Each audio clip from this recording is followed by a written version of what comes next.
I'm going to tell you something that you may not know about our next speaker.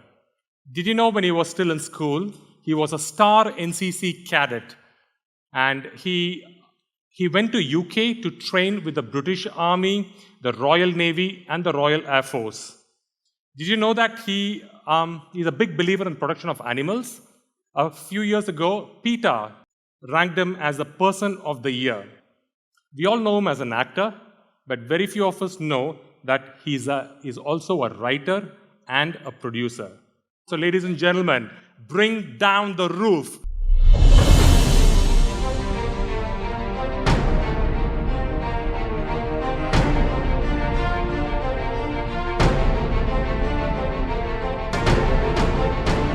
Let's welcome Mr. R Madhavan.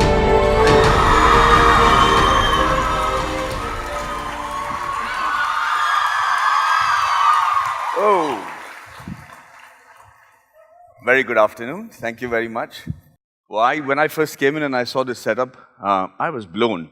I was talking to doctor in the evening last night, and she was saying, this forum should be as big as TED. With this sort of a preparation and the kind of speakers you are, I think you'll soon be as big, if not more prominent than TED in India. And so I wish you all the very best for it. I'm going to speak to you on my idea of wellness. I am not an authority on history nor on the medical sciences that I've bravely ventured out to speak on today. But I can tell you with complete certainty that it has worked for me. It has really changed the way my life has been proceeding when I was made aware of these facts. You know, being an actor, the stardom was thrust upon me, and I was more than excited to be called a star and have people cheer after me. And what happens with most successes at an age, when you didn't expect it, is that complacency sets in. So after my first 7-8 years in the film industry, the kind of films that I was doing was mundane. I was getting into doing 3 films a year. And more importantly, I was becoming fat, and even more importantly, deep inside, I was getting unhealthy, mentally as well as physically. Mentally, because complacency is one of those stages where it starts completely, you start living in what I call the 30-second rule, which is, you must be aware that when you're in stress and you get up in the morning every day, you're brushing your teeth, you're thinking about whether to have breakfast before you go to work or have breakfast at work. When you're actually having a shower, you're thinking, instead of concentrating on the shower, you're thinking, as soon as I get out of the shower, I have to wear these clothes and then probably take this route to the office. When you're driving the car, you're living another 30 seconds ahead saying, as soon as I reach the office, this is the first call I have to make. And what happens is, you're never actually in the moment that you're doing a particular activity. How many of you all really enjoyed a shower recently? Not had a shower. Enjoyed a shower. When I say enjoyed a shower, is actually look at every part of your body that you're cleaning and in seeing how it feels, being there in that one, and that is what meditation is all about, is being in the moment. This 30-second rule I realized was what is happening in my life. I was thinking about what I'm going to do after the shot while doing the shot.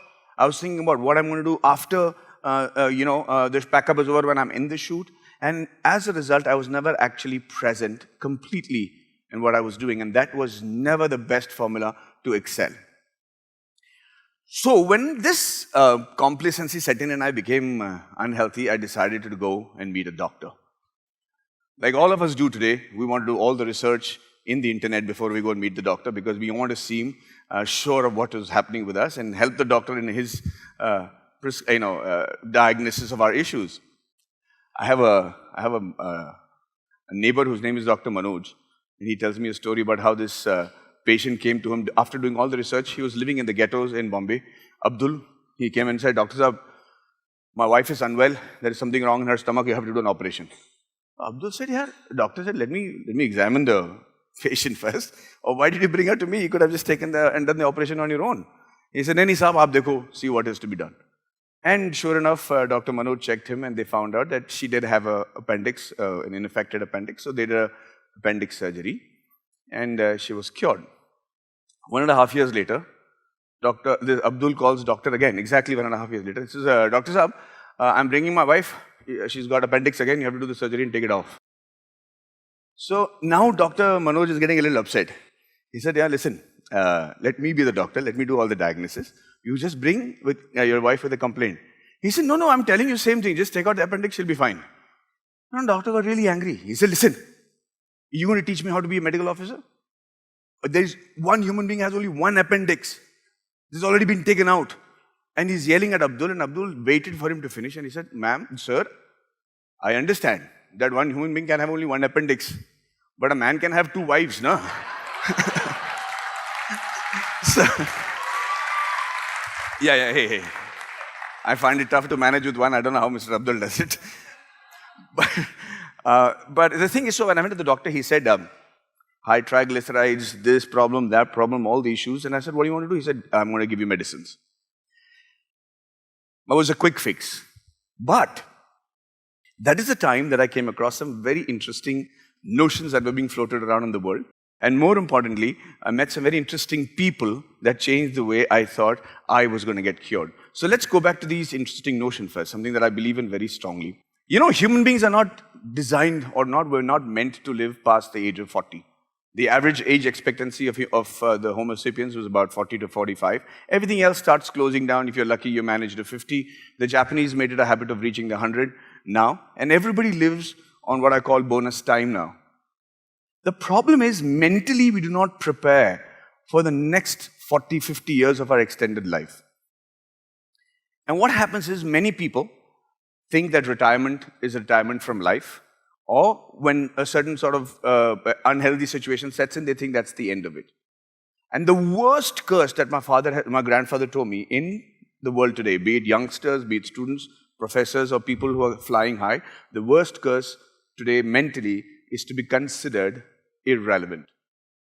To be considered irrelevant in the society that you live in the family that you live in the environment that you live in. You know, when they say, old man, it doesn't matter, don't listen to him. And everybody's fight is to stay relevant throughout their age. And how do you do that? How do you do that with an extended 60 years of your life? And I was very curious about it because I see my parents, I used to see my relatives give up. And it's like, fine, I'm happy. Iske upar kya hone wala hai? They're happy. But they were still alive mentally. And it was becoming more and more difficult to see them lose control of their lives because mentally they were very sedated. That's when the research hit in. They were, we are supposed to be, if you went by the Darwin's theory, the descendants from apes, right? The difference between an Indian elephant, the difference in DNA between an Indian elephant and an African elephant, the similarity is about 98.6%. That's how similar the Indian elephant is to an African elephant. So there's a difference of about 1.4%. Do you know what the difference or the similarity between human being and chimpanzee is? Anybody? DNA-wise? 99.2%. Which means we are closer to the monkeys compared to the Indian elephant to the African elephant. Which means our DNAs are very much similar. And there is something that happened in between which helped us evolve as human beings, and then the primates stayed as them. So the whole world believed till very recently, almost 50 years ago, that we were descendants of the chimpanzees. Till they found out, and the chimpanzees, for those of you who don't know, the chimpanzees almost live like a human-like society. They have mates, they have murders, they have conniving, they have wars between the two fractions. They're territorial, they're omnivorous, they are, they would resort to murder, they would steal each other's mates, they would resort to infesticide, all sorts of goods and bads that we human beings share in our world today, which is very evident from the news. And then they discovered a new subspecies of the chimpanzees, which was called the bonobos. Anybody heard about the bonobos? Anybody? I'm creating a biology class here? Okay. But it is true. What I tell you is true. South America, there was another breed of chimpanzees called the bonobos. Very similar to the original chimpanzees. The only difference is their social build-up was extremely different. The chimpanzees were a patriarchal society. The bonobos were a matriarchal society. They were extremely peace-loving. There would hardly be wars between the communities. Everything was well shared and equally distributed amongst each and every member of the society. sex was used to compensate for violence or any sorts of displeasure. I mean, they had lesbianism, homosexuality, they in fact had all kinds of weird things, but all related to peace, nothing violent. And then they suddenly realized that human beings or Homo sapiens were a mix of both these DNAs. And that brings us to a very interesting situation, which means basically that there are some of us here in the room, if you were to meet somebody who perpetrated a crime against you, probably try to molest your daughter, and this guy was brought in front of you and said, take revenge. Some of us, however angry we get, we would say, I hate you, curse the beggar, and say, let law take its course. And there are yet others, another part of the world in the same society, who for a lesser crime will take out a knife and cut somebody's throat, not think twice about it. Which basically means that whatever DNA you have it in entirety. And it is in your control, physically and mentally, to activate those DNAs to live the kind of life you lead, depending on your conditioning. This was for me, it was mind-blowing. It was fabulous, because the person who informed this told me that suddenly you'll find yourself getting this inhuman strength to do something that you didn't think you were capable of doing. Or you would take this inhuman, spectacular stand against something in your life that you didn't think you were capable of doing. And he says, those are the conditionings that help you activate those DNAs. So I said, you know what, I understood all this, but I'm a man who believes in practicality. I want tangible results. I've told you all this. Tell me how do I activate the DNAs that I want? I want to activate it going back to looking young. I want to go back to feeling young. Tell me how to do it. So I went to this place in Austria. I spent a lot of money to go to this place, which was, was a wellness institute. And they had been running that for 150 years. And the lessons I learned there were priceless. Well, I'm going to describe this entire experience to you, and I'm going to tell you the inferences as we go along. I went there. It was a beautiful place outside a lake, spectacular, cold. I walked in on a Sunday evening. They said, yeah, welcome, Mr. Madhavan, and we'll see you tomorrow morning. And would you like to have dinner? I said, yes. They gave me a sumptuous dinner. I was a vegetarian. They gave me the food I wanted. The next morning, I went and met the doctor, and he said, welcome, Mr. Madhavan. Lovely to see you. You're from India, I see. Yeah. He says, congratulations then. You've paid us a lot of money and come a long way to hear from us what we learned in India. I said, congratulations.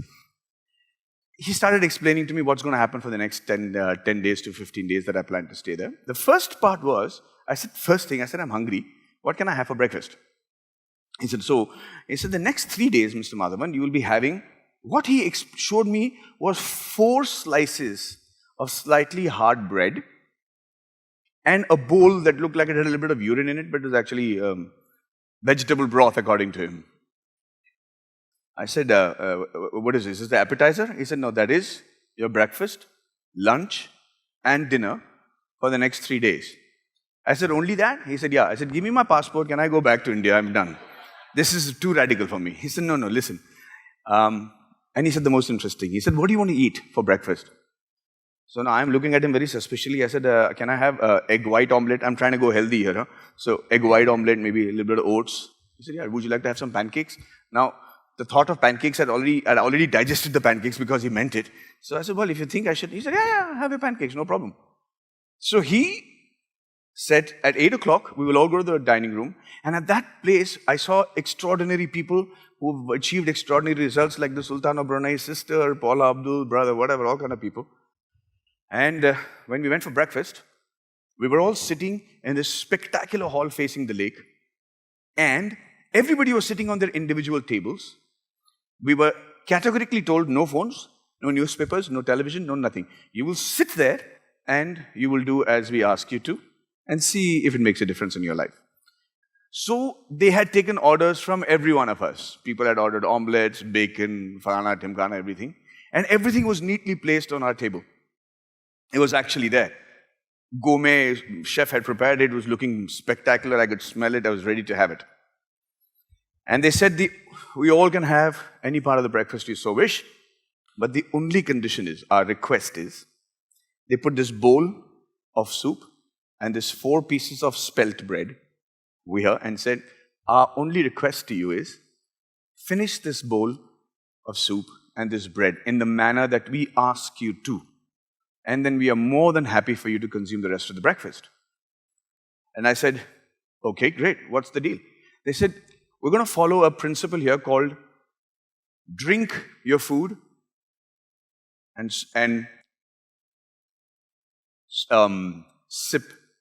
chew your water. So it's drink your food and chew your water. So I said, what do you mean by that? They said, take a piece of spelt bread, chew it 40 times at least, till it becomes liquid. Till it becomes completely liquid, then swallow it. It's not going to be easy. Your mind is not going to allow you to do that. It sounds very simple. Your mind is never going to allow you to do that, but we'd like you to focus on just that 4 pieces of bread we've given you. And then every time you take a sip of the soup, don't gulp it down. Put it in your mouth, gargle it in your mouth, feel it, chew it with your teeth, and then swallow it. I said, no problem. The pancake was beckoning, so I picked up my bread and I started to chew it. Slightly chewy, rubberish.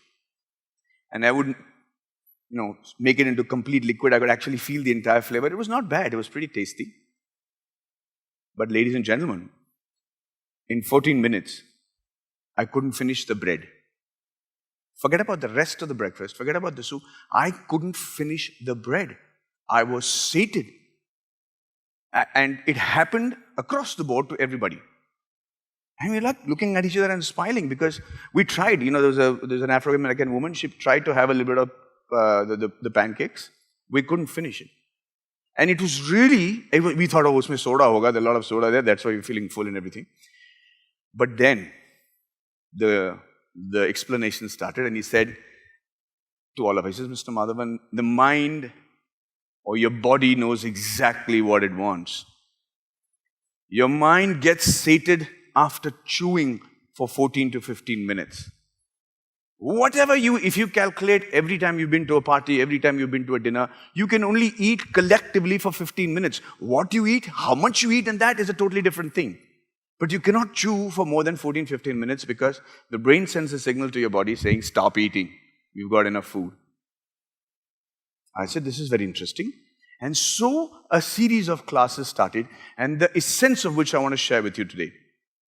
I was asking him, I don't understand. So how does this work? What in 15 minutes? He says, he asked me, you're going to work out for this film called Sala Khadus, you want to build up muscles. You asked me in an email, how much protein you should eat? I said, yeah. He said, why do you want to eat protein? I said, because sir, I want to put on excess muscles. I want the body to look fit. He said, well, in that case, why don't you just have 8 glasses of protein shakes every day? It's a great amount of protein. Don't work out. Just have 8 glasses of protein shake. You should become muscular. So I said, no, maybe that doesn't work because I'm supposed to be working out also. He says, then why do you need to work out if protein is going to do the job for you? I said, yeah. He says, the protein doesn't do the job for you. Your conditioning of the lifestyle that you're leading while you eat the food will determine what aspect of the food is absorbed in your body. He asked me, what is the most muscular animal in the jungle? It's like asking a kid question. So everybody said elephant. Basically, it was the ox, the most muscular animal in the forest. And he said, what does the ox eat? Just grass. It's a herbivore, and even in the herbivore, it only eats grass. And he says, so how does it get all the muscles? No protein shake for that ox. And he says, the brain and your body is far more spectacular and smart than you people in your mundane lives are giving it credit for. He says, the brain knows that there is no pure food.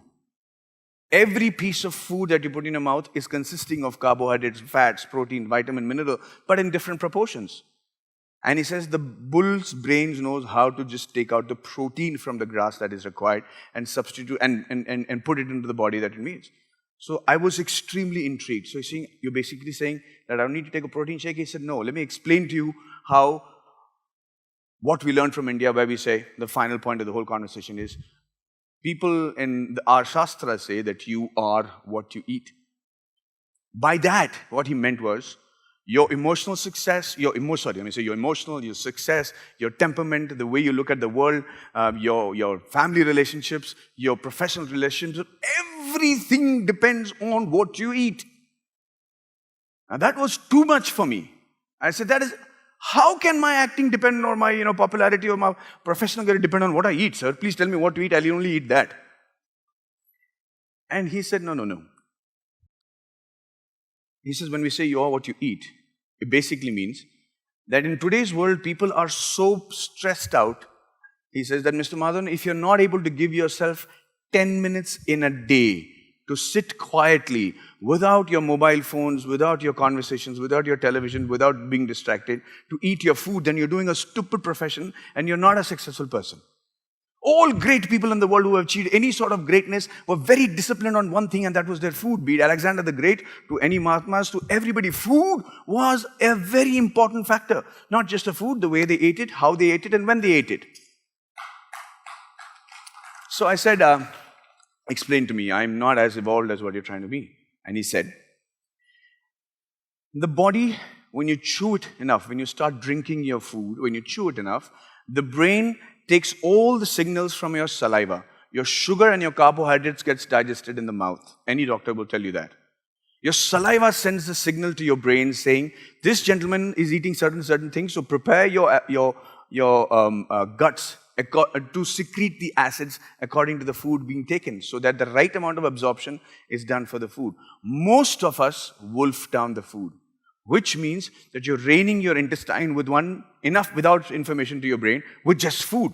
And anybody who's in the medical profession will tell you that if the food doesn't get digested in time, it becomes toxic. So therefore, the brain will leave all other activities, including put itself at risk, to just make sure that the food gets digested. How many of you all go to the gym? I'm sure you two ladies who absolutely are spectacular ladies, the twins that go into the mountains, they know. You all go to the gym, right? Any men who go and work out? Oh, this is a very healthy environment. Great, thank you. Sir, and anybody who's been to the gym and trying to put on muscles will tell you, the moment you start working out, you start feeling your muscles getting pumped, right? It looks larger. Can you all tell me how the muscle looks larger when you work out? Or let me just go and answer it. Anybody?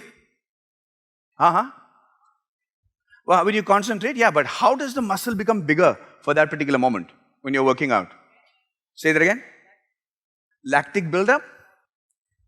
No, basically because the blood rushes into that particular part of the body. So when you're working out your chest, or you're working out your abdomens, or you're working out your biceps or triceps, the blood rushes in to those parts to stop the muscle from getting damaged, and therefore it gives a definition and a size. And then the more you do it, the more the muscle tears, the more it becomes, the fiber increases and becomes bigger and more efficient. Well, where does the blood rush into the muscles from? It's a question I ask people who work out in the gym every day. I'm saying, yaar, tumhara chest to badh gaya. Where does the muscle come from? Where did the blood come from? And nobody knows where the blood comes from. It's not like you're drinking blood while you're working out. Anybody? Say that again. Yeah, other parts of the body. Which part of the body specifically? Brains? Heart? No. So that's exactly the answers that I was giving. The blood constantly rests in your gut. The reason it rests in your gut is it's widely accepted in Chinese mythology as well as the Indian sciences that the gut, your stomach, is your second brain. And if your stomach is your second brain, you must understand that it knows how to take care of the body. When you eat the food so quickly, wolf it down, the food rushes to the first small intestines, which is going around and around your stomach, and it's being pushed through it. The acids are pouring in, trying to make sure that the food, whatever little bit nourishment can be added, it gets digested, and then it's pushed into the large intestine, which goes around your stomach like this, and then finally gets excreted, right? The large intestine has a layer of bacteria, which is like a lawn. All right, so that lawn is meant to be, the bacteria is there, and whatever food has been digested comes there. The bacteria absorbs the food, pushes into the blood. That's why the blood is always there. And then it goes to the rest of your part of the body. When the food is gulped down, the small intestine is not able to digest it completely. So it pushes it to the large intestine with undigested food, which is actually the food of this bacteria, because bacteria is a plant, and like all plant, it absorbs this particular food, and from a lawn, it becomes a forest. That's why we get our little belly, because the large intestine is swollen up, it's become hard, it's become tough. And most importantly, the blood flow and the flow of digestive juices through it has become very, very limited. And your body is not now healthy, it is unhealthy, it is actually functioning below optimal. And he says society cannot grow. India as a society mentally cannot grow till you are unhealthy physically. Which means if you're just normal, it's still not enough. Your body is capable of functioning optimally. All you have to do is give it enough time when you eat food. I was completely blown by them. And I wanted to know, tell me more. And he said the last thing. He said, what do I have to do to make sure that this gut doesn't become unhealthy and my second brain is actually functioning properly? And he said, Mr. Madhavan, the first thing I will tell you is you will not eat food after 6 o'clock in the evening. What time do you go to sleep? I said 10. Actually lied. I go to sleep at 2, but he said 10. I wanted to sound healthy. But he said, if you're sleeping at 10, you have to make sure that you finish eating your food at least 3 hours before you go to sleep, because that will determine how successful you are in your career. I'm like, you keep saying this. Explain. And he says, the blood is in the digestive system all the time. When you lie down in the prone position, the blood is kept there, and it is meant to digest the food that you've eaten quickly and then rush to the brain. The moment you eat food just before you go to sleep, the brain says, forget me. All the blood, let it be in the gut and let it just digest the food that you've eaten right now, so that if you don't digest it, it's going to become toxic in 3 hours and you will die. As a result, that blood from the gut does not travel to the brain.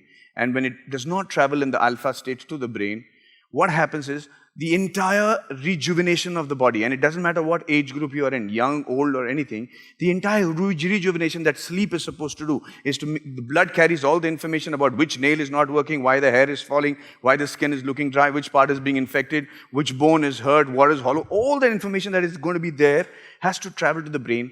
The brain analyzes it, and before you wake up, before the beta state, before the state that you wake up, all the signals are sent out to every part of your body, and once that signal is received, everybody is reset, you wake up. And he says, that's when the mind can clearly do the job it is meant to be. Why do people say, don't drink and drive? Because you'll get into an accident? Why do you get into an accident, or why do you get into a debate that you normally would not do sober? Why do you get into a argument on a topic that you would not normally get into sober? It's because at the time that you're drunk, the brain is telling you that is right.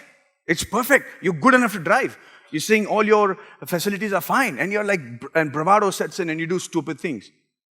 He says, if alcohol is capable of giving that negative effect to your brain, then be assured that there are many substances that are capable of making your brain work in a positive manner, in a more efficient manner. And those 10 days that I lived over there, I made sure that I ate every day before 6 o'clock. I made sure I chewed my food I drank my food and chewed my water. And I made sure I tried to follow everything that he had said in terms of how it is going to help me reset my life. When I came out of there, I'm telling you, ladies and gentlemen, I was a completely changed man in 10 days. Before I left, he said one more thing. He said, what I'm telling you, Mr. Madhavan, does not mean that it will be accepted by your body and your brain at the right time. It's a calling. Your mind, your mental state, you were ripe for me to tell you this and understand that. He spoke like a philosopher as a doctor.